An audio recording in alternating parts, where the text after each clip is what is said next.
Welcome back. And moving further afield, 8 trucks continued to move through Rafah on Tuesday on the third day of a ceasefire, suspending a 15-month-old war that has devastated the Gaza Strip and inflamed the Middle East.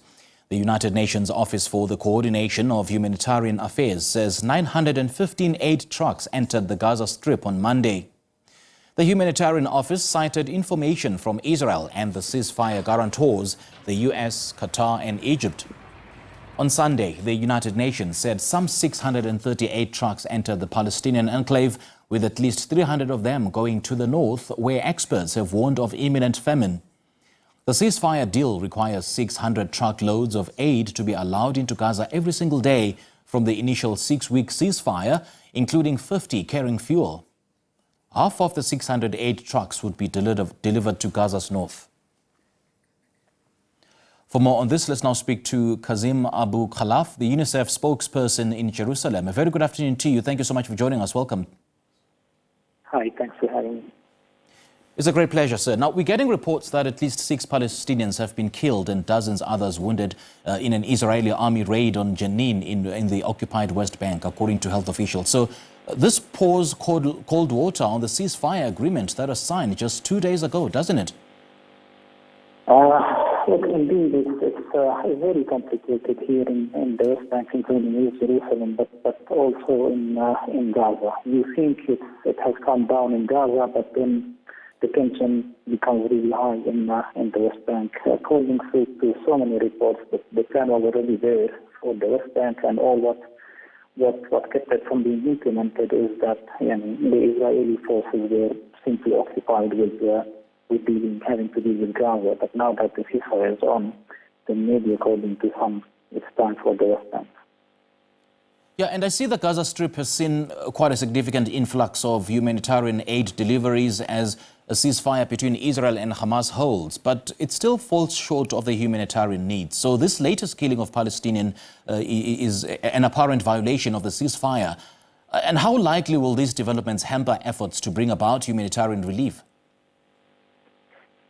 Look, in Gaza, we can confirm that the mumanitarian aid is entering, including the numbers that were mentioned as a part of the deal. I can confirm that more than 600 trucks entered right after the implementation started. Not all of them are for the UN, of course, but I can also confirm that so many are queued and waiting to enter. In UNICEF, we have 1,300 trucks loaded with all kinds of aid, and plus our 700 waiting to be entering into Gaza. Another UN agency announced that they have already 4,000 trucks.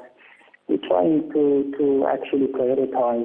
Needless to say that in Gaza there is a need for pretty much everything, but we're trying to prioritize on basis of all divisions, so we do not duplicate, and we're truly hoping and fingers are crossed that the ceasefire will really hold.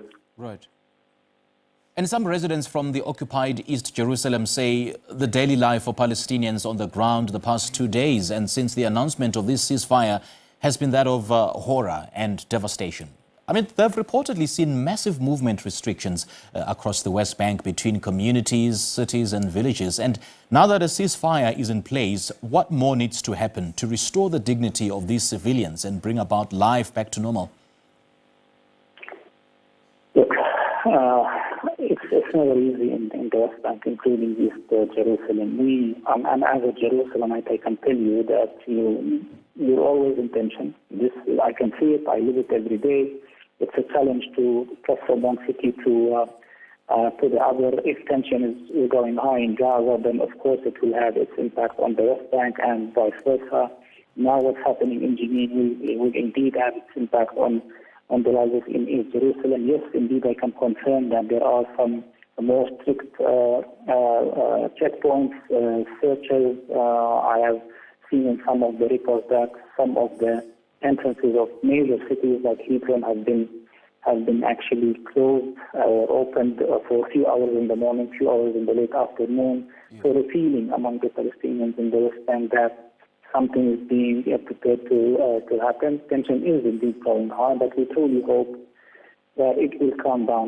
What we hope for is that the calm in Gaza will have a calm end in the West Bank. Now, whether that will be the case or not, that remains to be seen. Right, right. And the Israeli Army Chief of Staff said just yesterday that the military must prepare for significant operations across the West Bank. So while the ceasefire was called in Gaza, this is what the focus was on within the Israeli security realm, apparently. And it's something Israel's defense minister has been touting for about a couple of weeks now, saying that there's going to be significant army presence across the West Bank.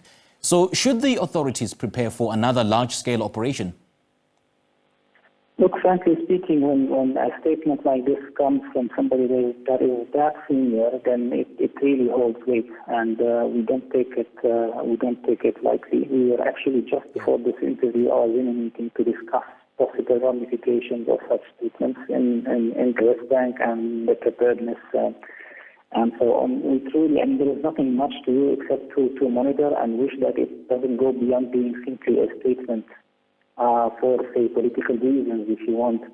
But if that happens, then as they say, as the Palestinians say now, it's the turn for the West Bank. And we truly claim that that's not the case.